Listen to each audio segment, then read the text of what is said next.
दोस्तों, तो अब हम लोग देखने वाले हैं energy analysis that is done in the case of SHM. ठीक है, तो ऑब्वियसली बात है क्या है, अगर कोई पार्टिकल इज एग्जीक्यूटिंग एसएचएम, मान लो, राइट, तो ऑब्वियसली बात है उस पार्टिकल के पास दो प्रकार के एनर्जी होंगे। एक होंगे हमारा उसके पोजीशन के कारण उसका potential energy. That potential energy may be in the any form, it may be like gravitational, it in the case of simple pendulum, और it may be spring in the case of हमारा जो spring block pendulum है, and it can be both also, it really doesn't matter. ठीक है, so it can be potential energy, और दूसरा जो है वो है हमारा काइनेटिक एनर्जी, राइट। तो हमारा दो एनर्जी जो है इन्वॉल्व होते हैं, एक का पोटेंशियल और दूसरा जो होगा that is going to be the kinetic, right. Now हम यहां पर कंसीडर करना चाहेंगे ओनली फ्री ऑसिलेशंस। ठीक है, वी कंसीडर फ्री ऑसिलेशंस। तो फ्री ऑसिलेशंस के केस में ऑब्वियस सी बात है, हमारा कोई डिसिपेटिव फोर्स जो है वो हमारा नहीं होंगे, और कोई एक्सटर्नल फोर्स जो है वो हमारा वर्क भी नहीं करेगा उस पर्टिकुलर सिस्टम के बारे में। ठीक है, तो सवाल ये है जो हमारा पोटेंशियल एनर्जी कितना होगा और काइनेटिक एनर्जी कितना होगा। ठीक है, राइट। अच्छा, अभी ध्यान दो, क्या लिख सकता हूं मैं? देखो, we take generally unstated potential energy at mean position. We take the potential energy at the mean position to be equals to 0. ठीक है, राइट। अच्छा, इसके ऊपर जो फोर्स लग रहा है F, वो F को मैं क्या लिख सकता हूं? That is equals to minus kx। ठीक है, और अगर मैं वेक्टोरियली लिखूं तो F vector is equals to minus kx into x cap। ठीक है, सो डिस्प्लेसमेंट जो होगा ds वेक्टर, उसको मैं लिख सकता हूं ds dot x cap। So the work done dw जो हमारे पास आएगा वो कितना आ जाएगा? F vector dot ds vector, that will be minus kx into dx, and obviously बात है, हम जानते हैं this will be equals to minus du, right? So हमारे पास ये आ जाएगा जो पोटेंशियल एनर्जी है du, that will be kx into dx। तो u जो आएगा, u minus u at mean position will be k integral x dx from 0 to x, क्योंकि mean position पे x हमारा 0 है। अच्छा, mu at mean position is taken to be 0, तो ये वाला टर्म तो खत्म हो गया है, तो u जो मेरे पास आएगा that will be equals to half kx square, right. And obviously बात है u is a maximum at x equals to plus minus a, यानी we are talking about extremities। Extremities पे u ऑब्वियसली बात है हमारा मैक्सिमम होगा, क्योंकि x हमारा लाई करेगा from 0 to minus a to plus a। So u max का जो वैल्यू आएगा that will be equals to half k into a square, right? मेरे ख्याल से ये समझ में आ गया है। Okay, so what about kinetic energy? अच्छा, एक चीज ध्यान दो, F जो है उसको मैं क्या लिख सकता हूं? M into A, that is equals to minus kx, right? So V is equals to 0, we know at x equals to plus minus a. Extremity पे जो हमारा वेलोसिटी होगा that is going to be 0. So इसको मैं क्या लिख सकता हूं? VA को मैं लिख सकता हूं V dv by dx that is equals to minus kx, right? तो हमारे पास जो इक्वेशन आ जाएगा that will be mv dv minus kx dx. Now we have to integrate. We know when x is a या plus minus, it doesn't matter, or minus a, v is 0. When x is x, v is v. तो मेरे पास आ जाएगा, यहां पर इस तरफ आ जाएगा half m into v square, and that is the kinetic energy. और यहां पर मेरे पास आ जाएगा half k a square minus x square. तो हमारे पास काइनेटिक एनर्जी का रिलेशन जो है वो हमारे पास आ चुका है. तो kinetic energy is simply equals to half k a square minus x square. ठीक है. अच्छा, काइनेटिक एनर्जी मैक्सिमम कहां पर होगा? Kinetic energy is a maximum when x equals to 0, यानी the mean position. So if we put, we get k e max का value जो आता है that is also equals to half k into a square. ठीक है. अच्छा, by the way के थोड़ा सा अननोन टर्म होता है. सो नाउ हम जानते हैं जो के बाई एम, इसी को तो हम SHM में ओमेगा स्क्वायर बोलते हैं.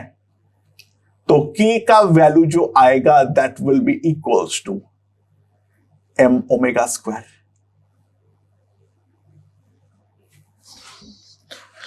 सो मेरे पास इन जनरल जो इक्वेशन आ गया है वो क्या आ गया है? जो हमारा पोटेंशियल एनर्जी है, that potential energy is equals to half m omega square into x square. ठीक है. और जो हमारा काइनेटिक एनर्जी है वो मेरे पास क्या आ जाएगा? Half m omega square into a square minus x square. ये हमारे पास आ जाएगा kinetic energy. And this relation is a valid for all x belonging to -a to +a. x जहां पे मेरा -a से +a के बीच में लाई करेगा. ठीक है. सो टोटल एनर्जी क्या आएगी? तो जो मेरा टोटल एनर्जी होगी that total energy will be potential energy plus kinetic energy. And इन दोनों को अगर मैं ऐड करता हूं तो that will simply come out to be equals to m omega square a square.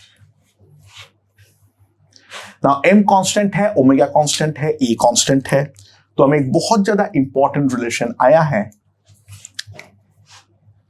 In any SHM, the total energy is always the total energy is always conserved. ये एक बहुत ही ज्यादा इंपॉर्टेंट रिलेशन जो है वो हमारे पास आ चुका है. सो दोस्तों, if I plot the graph, तो ये है हमारे पास एनर्जी एक्सिस एंड यहां पर है मेरे पास x axis. So this is x, this is energy, right. जो मेरा टोटल एनर्जी है ये मेरा x इक्वल्स टू -a है और ये है मेरा x equals to +a.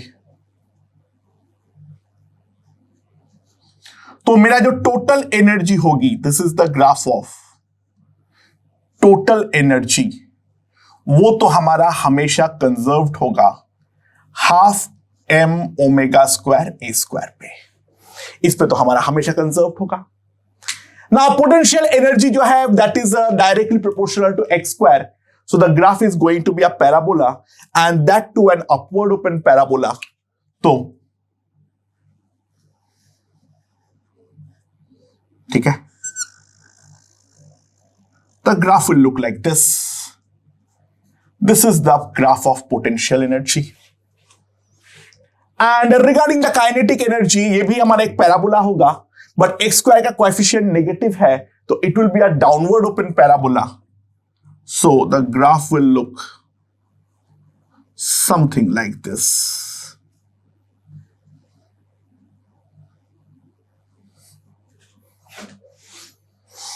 So this is the graph regarding kinetic energy. Okay. And यहां पर अगर हम ध्यान दें, एक पॉइंट ऐसा, दो पॉइंट्स ऐसे आएंगे जहां पर पोटेंशियल एनर्जी और काइनेटिक एनर्जी हमारा इक्वल होंगे. ठीक है, जहां पे हमारा पोटेंशियल एनर्जी और काइनेटिक एनर्जी हमारा इक्वल होंगे, वो निकालने के लिए हम क्या करेंगे? Potential energy is equals to kinetic energy, तो ½ m⍵² x02 must be equals to ½ m⍵² a² minus x02. ये रिलेशन हमारा वैलिड होना चाहिए. एंड नाउ इस पे अगर मैं काट दूं तो ये तो हमारा चला गया है, तो मेरे पास आ जाएगा x02 a² minus x02. तो x0 मेरे पास आ जाएगा plus minus a/√2. So that is the value of x, जहां पर हमारा दोनों इक्वल होने वाला है. एंड ये वाला वैल्यू जो है this is -a/√2 and this will be the plus a/√2.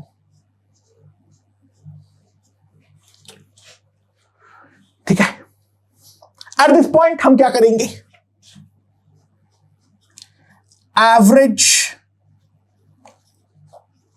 potential energy and kinetic energy with respect to displacement. हम displacement average of potential energy and kinetic energy निकालना चाहेंगे. अच्छा, एवरेज का मेन फंडा क्या होता है? देखो ध्यान दो,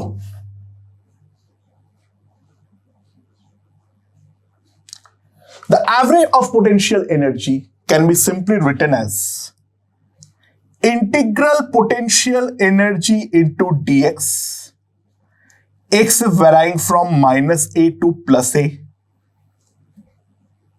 divided by the total displacement, that is equals to 2a. So that is the concept of displacement average. तो यहां पर अगर हम ध्यान दें तो मेरे पास कितना आ जाएगा? 1/2a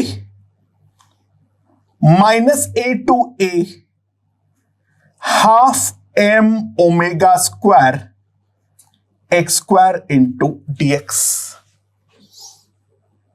सो मेरे पास यहां पर ये तो बाहर आ जाएगा, एक्स स्क्वायर का इंटीग्रेशन होगा एक्स क्यूब बाई 3, तो मेरे पास हो जाएगा 1/12 यहां पे ऊपर लिख दो m omega square x cube, तो ये मेरे पास जो हो जाएगा that will be a cube minus a cube, so 2a cube, so it will simply come out to be equals to 1/6m omega square into a square. So that is the displacement average of the potential energy that comes out to be equals to 1/6 half m omega square a square. And अच्छा obviously average total energy, total energy तो conserved है, वो तो मेरा इतना ही आएगा. So that is a 1/3 total energy.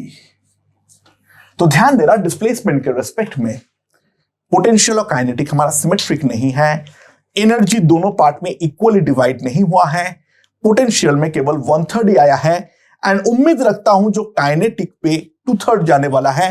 Let's compute. जो हमारा एवरेज काइनेटिक एनर्जी आएगा that will be -a to a kinetic energy into dx that is divided by 2a. That is what we are going to get. So यहां पर आ जाएगा मेरे पास kinetic energy का term, ये वाला जो है वो तो बाहर निकाल लो, तो मेरे पास हो जाएगा m omega square by 4a integration -a to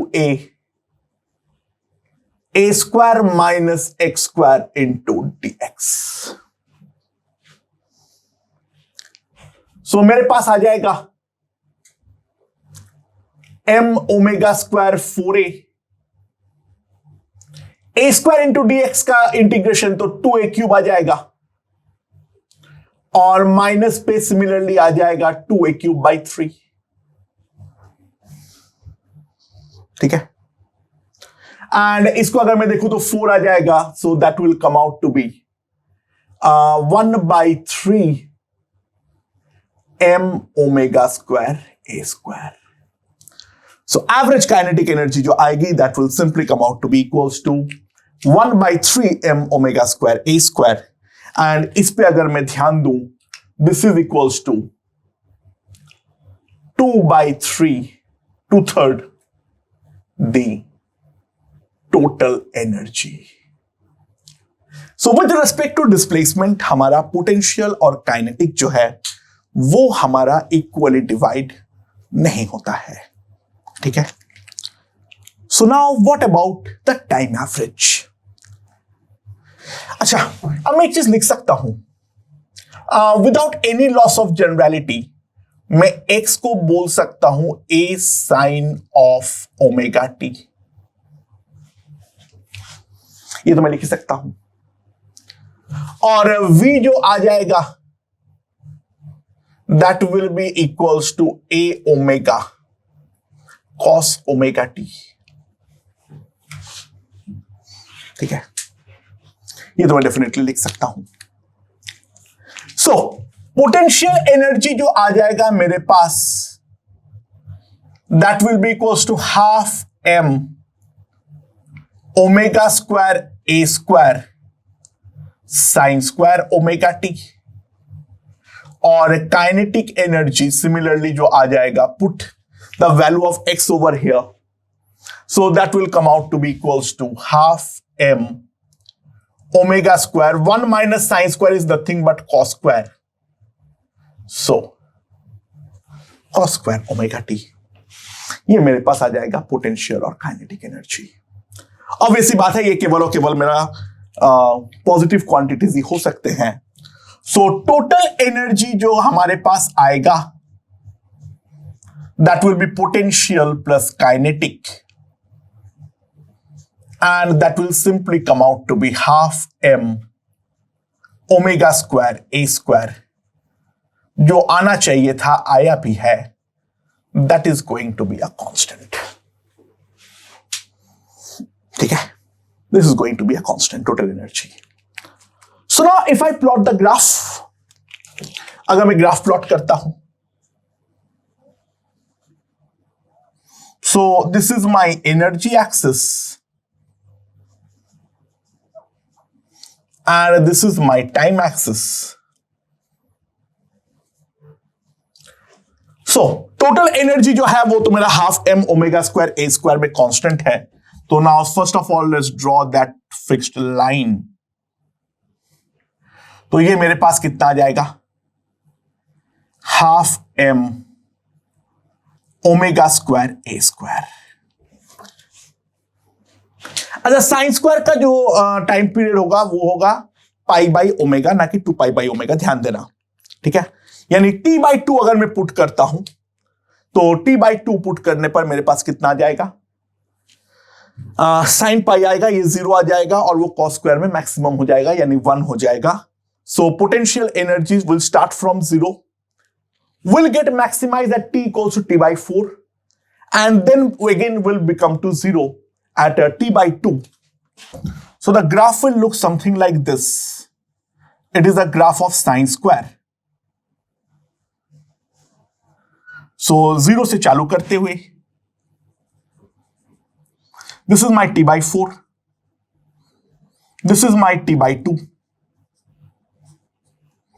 And again it will increase to the maxima,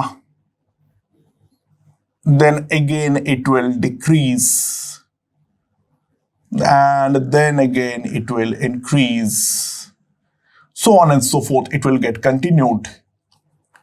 ये जो है वो है मेरा t by 4. This point is t. So this is the graph of potential energy. Sine square का graph है. And regarding हमारा kinetic energy, ठीक है, सो ऑब्वियस सी बात है वो कॉस स्क्वायर का ग्राफ होगा. तो ये जब 0 है तब ये 1 है, जब ये 1 है तब वो 0 है. At t by 4 it will become 0 because it has reached the extreme. At t by 2 it will reach the maxima. At t by 4 it will again reach the minima. At t again reach the maxima, so on and so forth. ये मेरा t by 4 है, ये मेरे पास t है. इस तरीके से मेरा काइनेटिक एनर्जी का ग्राफ जो है, दैट काइनेटिक एनर्जी का ग्राफ हमारा चलता रहेगा. ठीक है. अच्छा, पोटेंशियल और काइनेटिक इक्वल कब होगा? तो ध्यान देना, potential energy is equals to kinetic energy. यानी सिंपल सी बात है, sine square omega t will be equals to cos square omega t. ठीक है, sine square omega t is equals to cos square omega t. और यहां पर कब होगा साइन स्क्वायर और कॉस स्क्वायर, कब हमारा इक्वल होगा? यानी tan omega t is equals to plus minus 1. tan omega t will B must be equals to plus minus 1. यानी सिंपल सी बात है, ओमेगा टी का जो वैल्यू आएगा that will be equals to कितना? n pi plus minus pi by 4.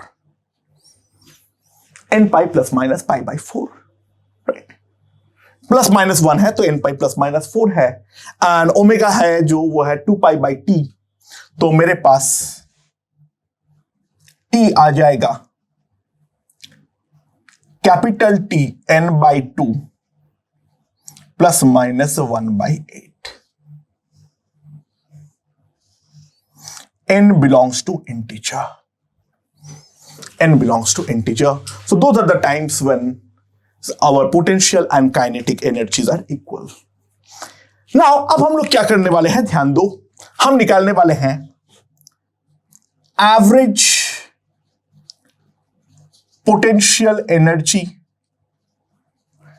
and kinetic energy with respect to t. एक हम लोगों ने डिस्प्लेसमेंट एवरेज निकाले थे, अब हम लोग टाइम एवरेज निकालेंगे। तो यहां पर जो हमारे पास एक टाइम पीरियड में निकालो या फिर एक टाइम पीरियड में निकालो या t/4 पे निकालो, उससे कोई फर्क नहीं पड़ता है, एवरेज हमारा एग्जैक्टली सेम ही तो रहने वाला है।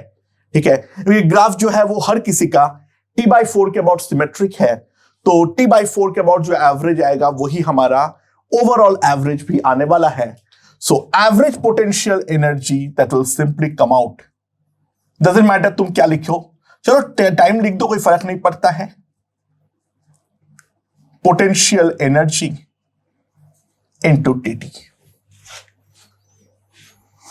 अच्छा, साइंस का अगर डायरेक्ट इंटीग्रेशन नहीं होता है तो उसको 2 sin स्क्वायर लिखना पड़ता है, जो कि हम लिख सकते हैं 1 - cos 2 ओमेगा t।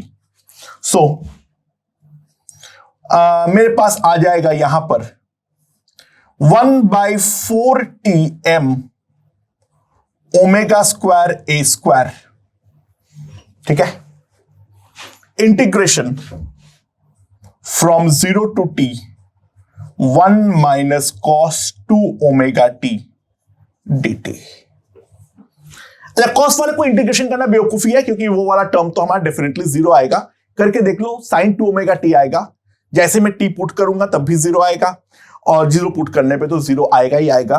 तो ये वाला टर्म का इंटीग्रेशन मतलबहीन है, केवल हमें t को इंटीग्रेट करना पड़ेगा। तो हमारे पास जो मैंने इसको नीचे क्यों लिखा पता नहीं, sorry sorry sorry sorry sorry,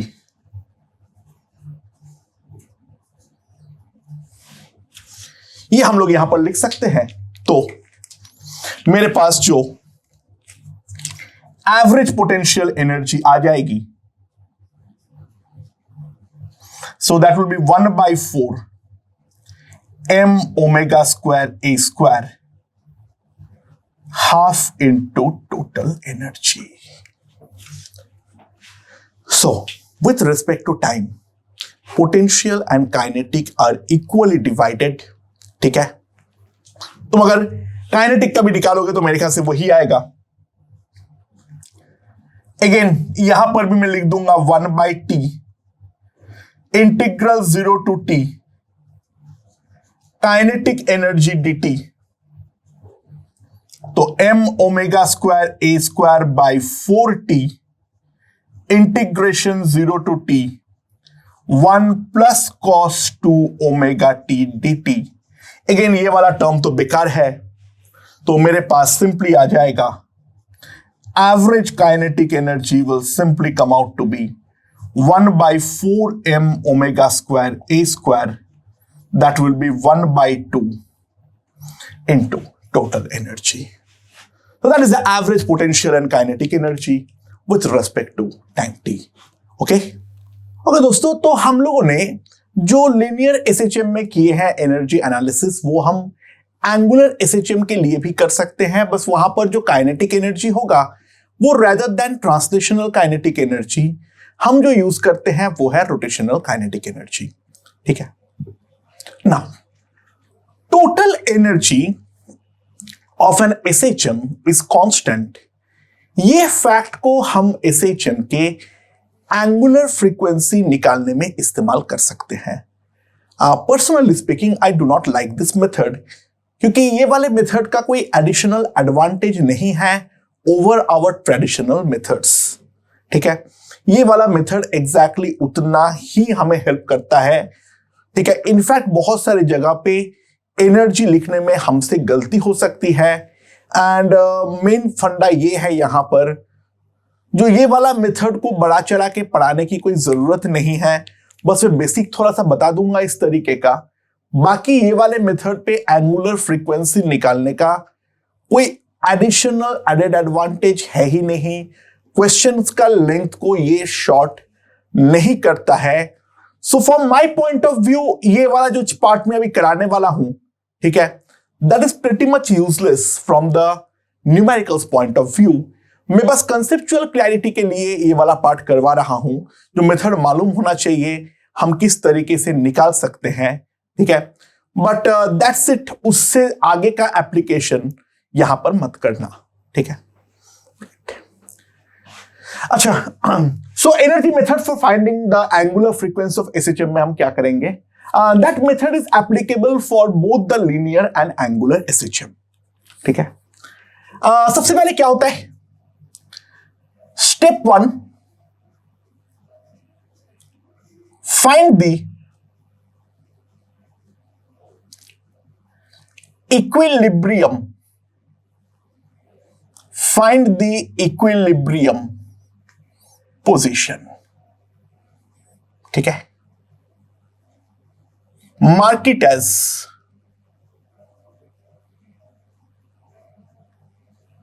x equals to 0 और theta equals to 0।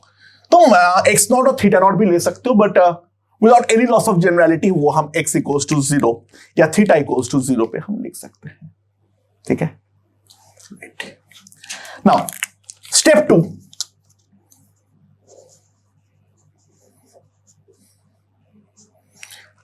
Next step में हम क्या करेंगे?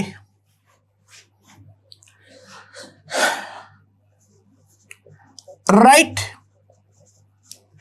The total energy of system as function of instantaneous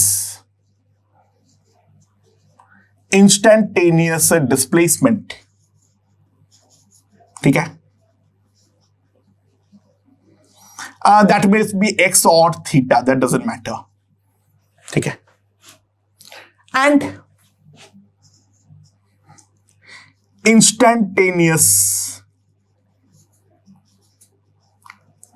velocity, that velocity may be linear velocity or it may be the angular velocity also.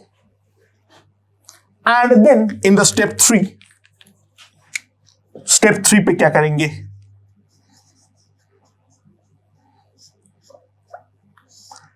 Right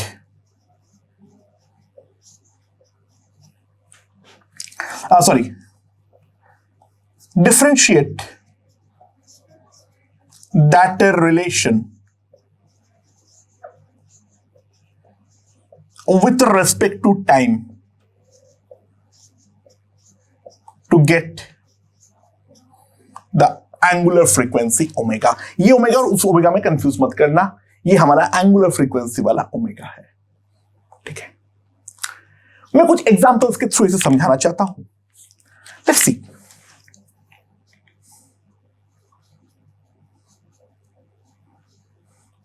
एकदम एक simple spring block system सबसे पहले लेते हैं, ठीक है। पहले मैं एक एंगुलर वाला कराऊंगा और एक ट्रांसलेशनल वाला कराऊंगा।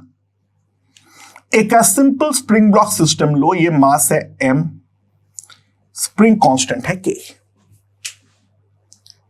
ठीक है। The natural length position is the mean position, ठीक है। तो मान लो जब डिस्प्लेसमेंट फ्रॉम मेन पोजीशन हमारा x है, पार्टिकल का जो स्पीड है that is equal to v, ठीक है। ऑब्वियसली बात है, नेचुरल लेंथ वाला पोजीशन हमारा मीन पोजीशन है, नेचुरल लेंथ वाला पोजीशन जो है वो हमारा मीन पोजीशन है। सो ऑब्वियसली बात है, हमारा क्या हो जाएगा? जितना हमारा डिस्प्लेसमेंट होगा वही तो हमारा स्प्रिंग का इलोंगेशन या कॉम्प्रेशन होगा। तो जो मेरा पोटेंशियल एनर्जी आएगा वो सिंपली आ जाएगा हाफ के एक्स स्क्वायर, और जो काइनेटिक एनर्जी आएगी वो है half m into v square.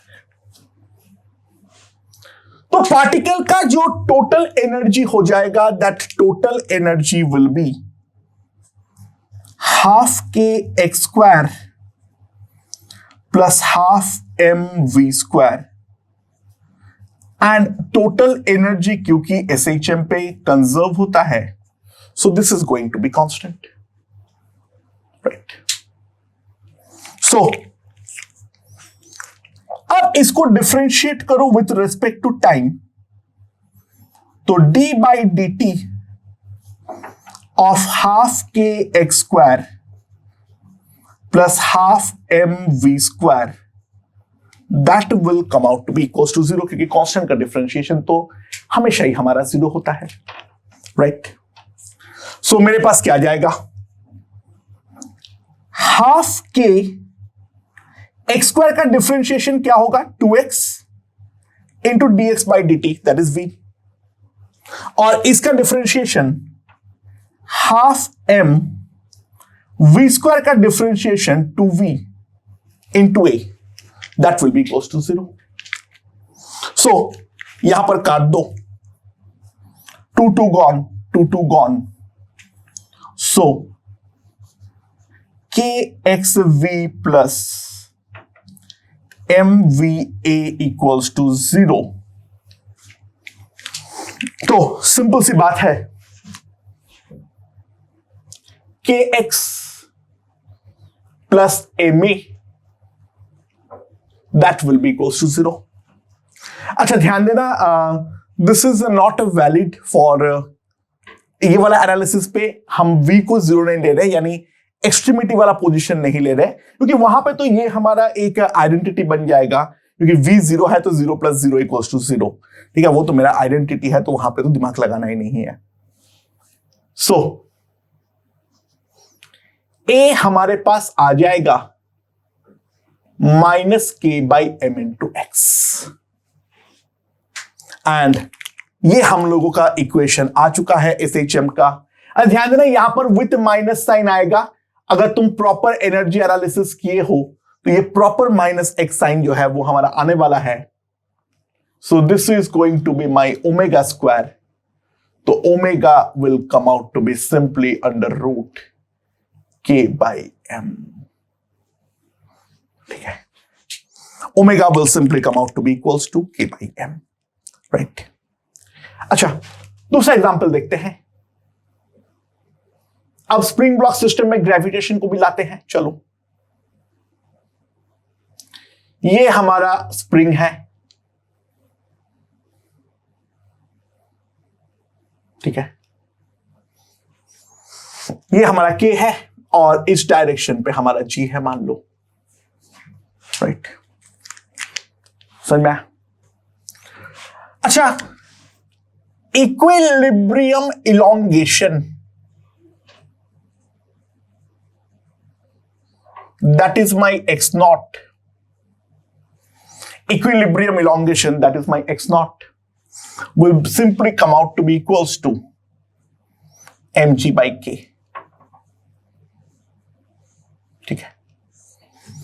और यहां पर जब इक्विलिब्रियम में ये लटका हुआ है, ये वाले पोजीशन को मैं ग्रेविटेशनल पोटेंशियल एनर्जी का लेवल मान रहा हूं, दैट इज इक्वल्स टू 0, ठीक है। Block now displaced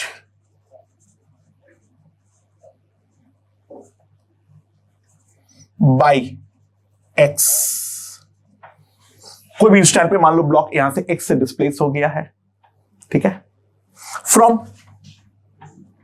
mean position, और उस टाइम पे उसका स्पीड जो है वो स्पीड है मान लो v। सो मान लो ये और फर्दर इलोंगेट हुआ है, तो मेरे पास जो स्प्रिंग पोटेंशियल एनर्जी आएगी वो तुम्हारे ऊपर है, फर्दर इलोंगेशन भी मान सकते हो या फर्दर कंप्रेशन भी मान सकते हो, that is my spring potential energy. और जो मेरा ग्रेविटेशनल पोटेंशियल एनर्जी होगी, क्योंकि मैं नीचे किया हूं उस लेवल से, तो -mgx, ध्यान देना, तुम अगर यहां पर -x लिखना चाहते हो तो यहां पे +x लिखो, क्योंकि फिर तुम्हें ऊपर गया है ये मान लेते हो। यहां पर तुम -x लिखोगे तो यहां पर +x लिखो, यहां पर +x लिखो तो यहां पर हमें -x लिखना पड़ेगा। जो मेरा काइनेटिक एनर्जी होगी, that kinetic energy will be simply equals to half m into v square. जो मेरा काइनेटिक एनर्जी होगी that will simply come out to be equals to half m into v square. So what I can write is half k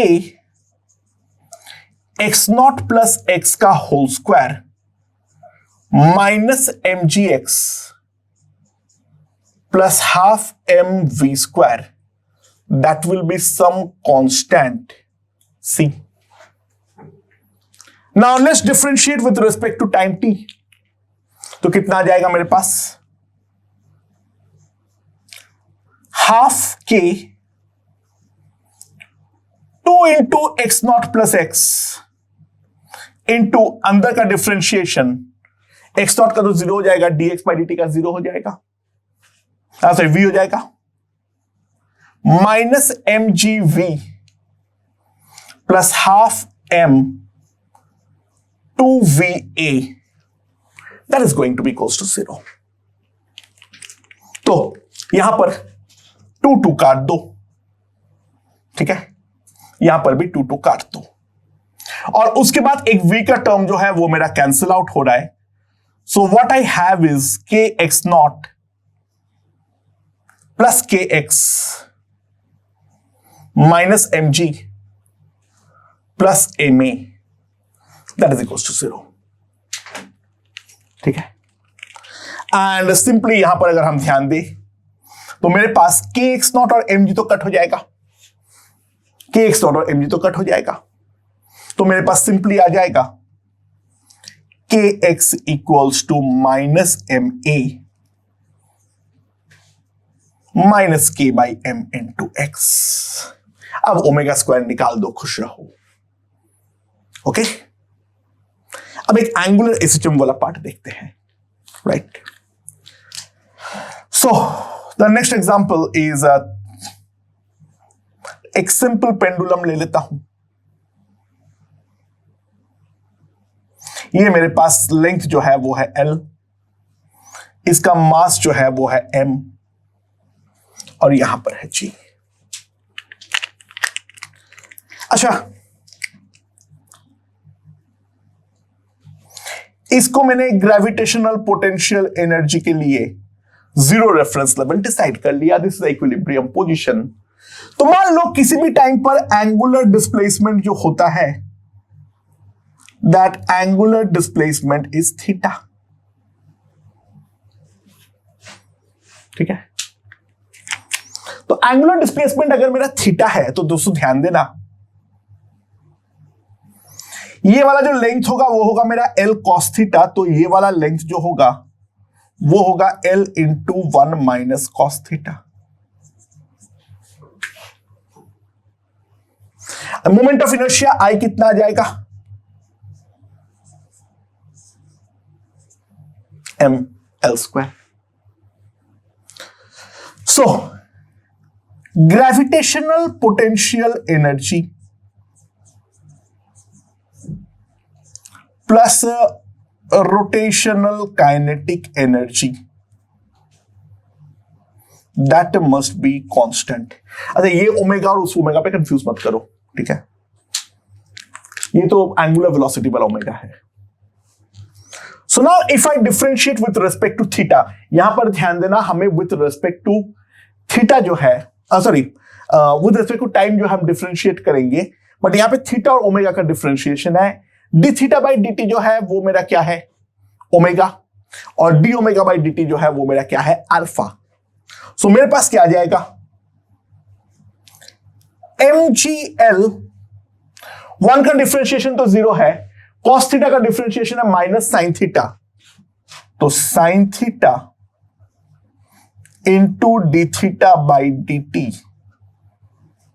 plus half m l square two omega d omega by d t मेरे पास zero हो जाएगा, alpha हो जाएगा। So that is coming out to be zero, and d theta by d t is nothing but omega, d theta by d t is nothing but omega. तो मेरे पास क्या आ जाएगा? ध्यान दो, ये 2 कैंसिल है, एम कैंसिल है, ओमेगा ओमेगा कैंसिल है, एक एल कैंसिल है, तो G into sine theta plus L alpha that is equal to 0.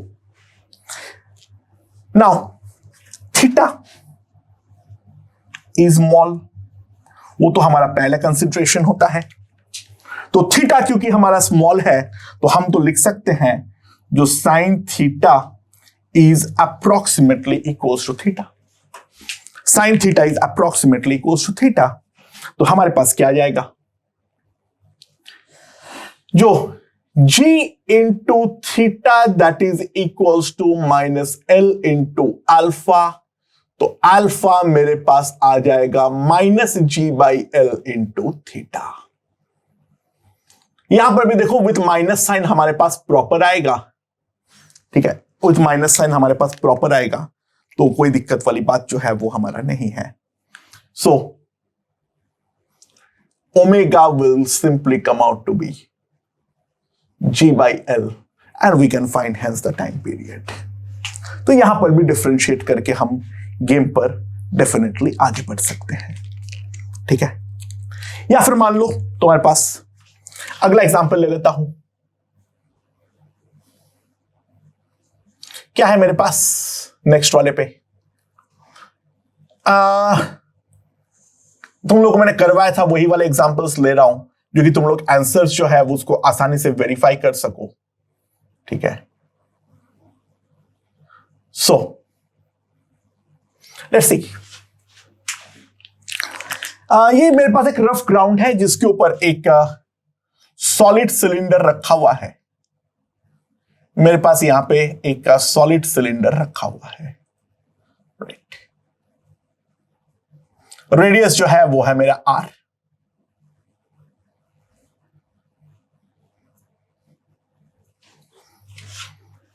और यहां पर दो स्प्रिंग जो है वो हमारा कनेक्टेड है टॉप मोस्ट पॉइंट पे. ये है मेरा K1, ये है मेरा K2. Right, so this ground is rough, और रफ होने पे हमारा कंसिडरेशन रहेगा there is not going to be any slipping under any circumstances. ठीक है, and now we have to analyze the time period of the motion. ठीक है, सो मान लो यहां पर ध्यान देना, जो हम एनालाइज करेंगे इस पे ग्रेविटेशनल पोटेंशियल एनर्जी का तो कोई फंडा जो है वो हमारा नहीं है. ये जो मेरा लोएस्ट मोस्ट पॉइंट है, ये लोएस्ट मोस्ट पॉइंट है मेरा IAR. ठीक है, सो मैं that is the instantaneous axis of rotation. तो about IAR cylinder is a rotated. IAR के बाद सिलेंडर जो है वो रोटेट कर रहा है. तो मान लो जो हमारा एंगुलर डिस्प्लेसमेंट है, दैट एंगुलर डिस्प्लेसमेंट है मेरे पास थीटा. जो एंगुलर डिस्प्लेसमेंट है वो है मेरे पास थीटा. एंड जो हमारा एंगुलर वेलोसिटी है वो है मान लो मेरा किसी भी इंस्टेंट पे omega.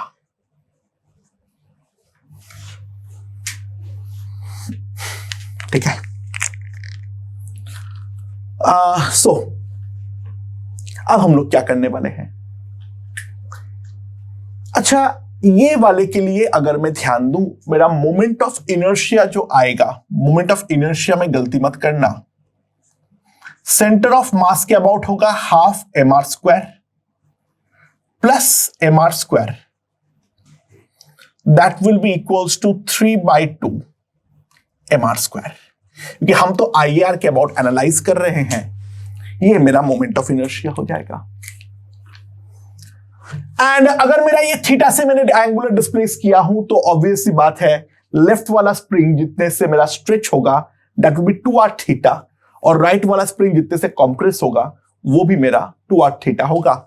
So deformation in spring will be equals to 2r into theta. That is going to be the deformation in the string, both the strings. तो मेरे पास स्प्रिंग पोटेंशियल एनर्जी कितनी आ जाएगी? हाफ k1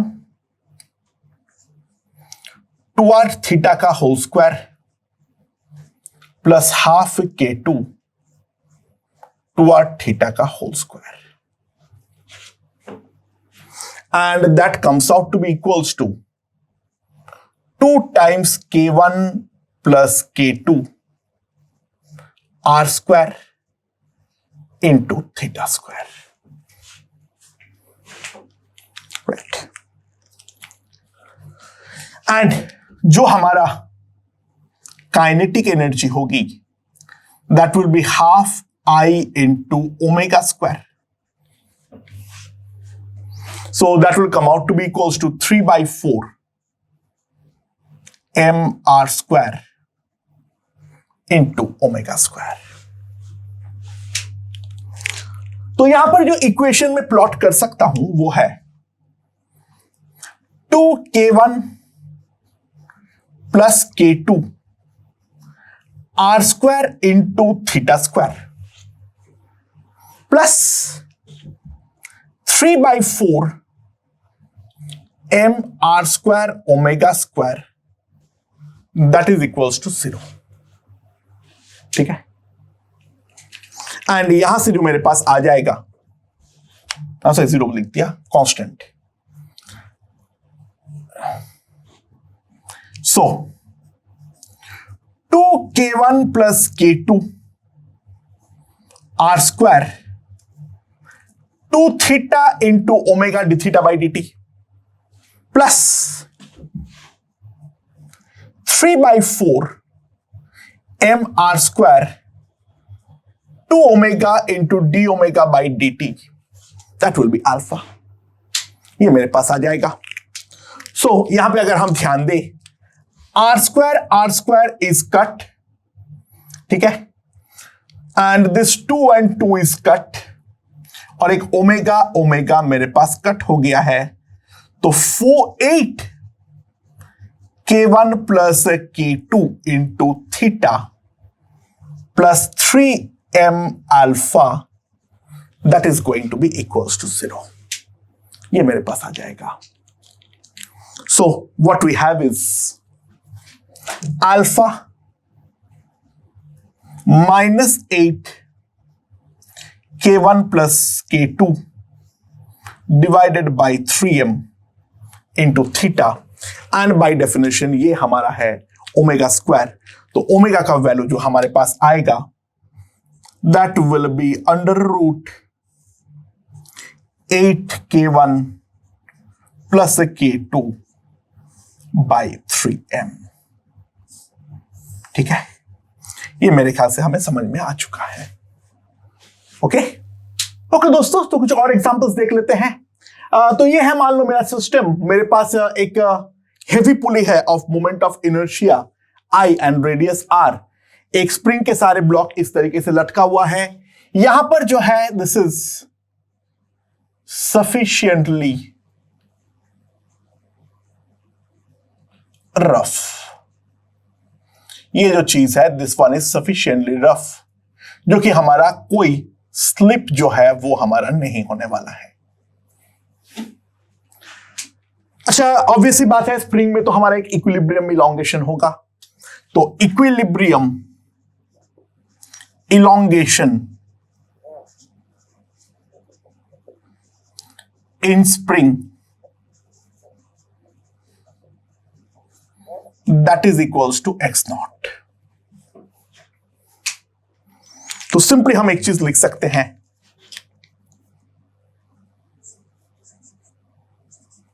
के x not equals to m ji.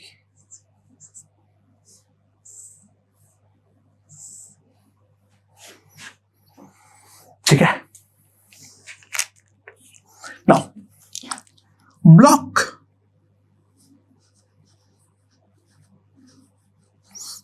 comes down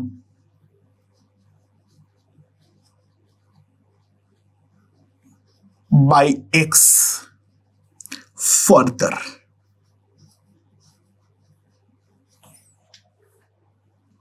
right, block जो है वो x से फर्दर नीचे आया है।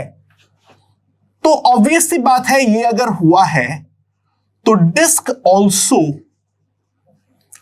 Has a rotated, disk also has a rotated by theta.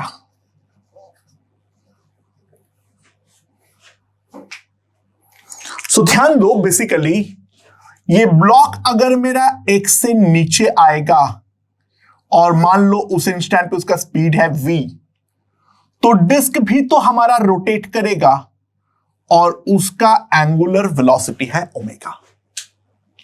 ठीक है। Now, by conserving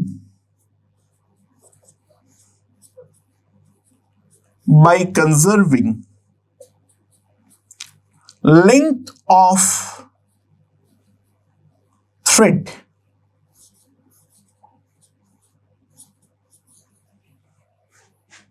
ठीक है, हम ऑब्वियस सी बात है एक लिख सकते हैं या नहीं, x is nothing but r theta।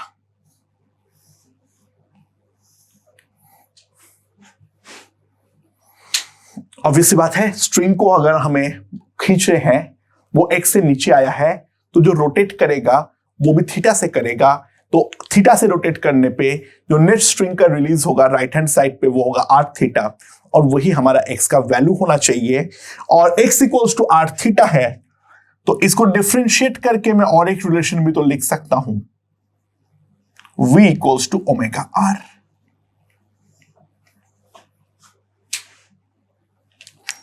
सो इसको मैंने ग्रेविटेशनल पोटेंशियल एनर्जी लेवल का यहां पर 0 मान रहा हूं। So the spring potential energy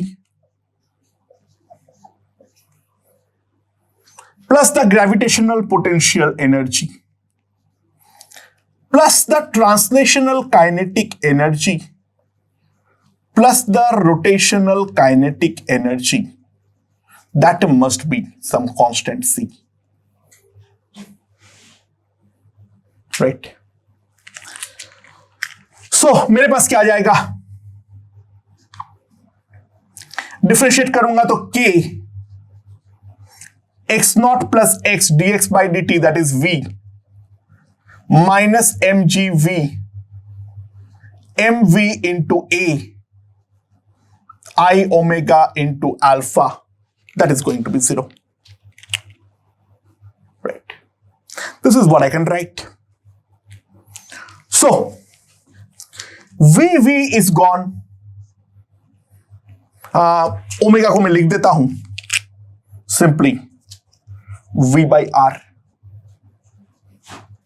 तो V जो है वो तो मेरा पूरा चला गया। अच्छा, ऑब्वियसली और एक बार डिफरेंशिएट करके मैं एक चीज लिख सकता हूं, that A is equals to alpha r. So अगला स्टेप में ये लिखूंगा मैं, k x not minus m g plus k x plus m a plus I a by r square, that will be 0। And now we can simply see kx naught और mg तो हमारे पास cut गया है। So m plus I by r square into a, that is coming out to be minus kx। तो मेरे पास जो a हो जाएगा minus k by m plus I by r square into x, and by definition यही तो मेरा omega square है। तो ये वाला क्वेश्चन भी हमने पहले किए थे। कोई एडेड एडवांटेज नहीं है, इनफैक्ट ज्यादा टीडियस है। पूरा एनर्जी लिखो, कोई फायदा तो होना ही नहीं है। कंस्ट्रेंट रिलेशंस यहां पर भी हमें पहले से ही अप्लाई करके रखना पड़ेगा, अदरवाइज हम सॉल्व जो है वो नहीं कर पाएंगे।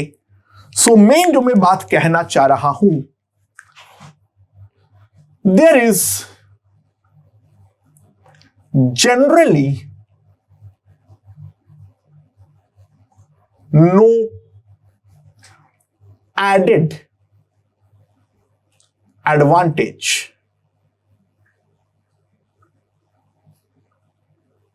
in solving via energy method.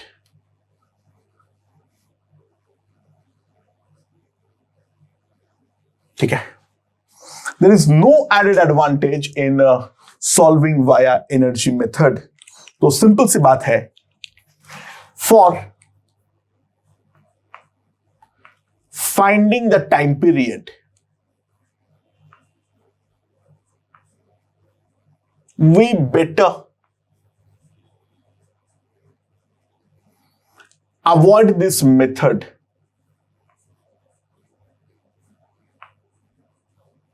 altogether.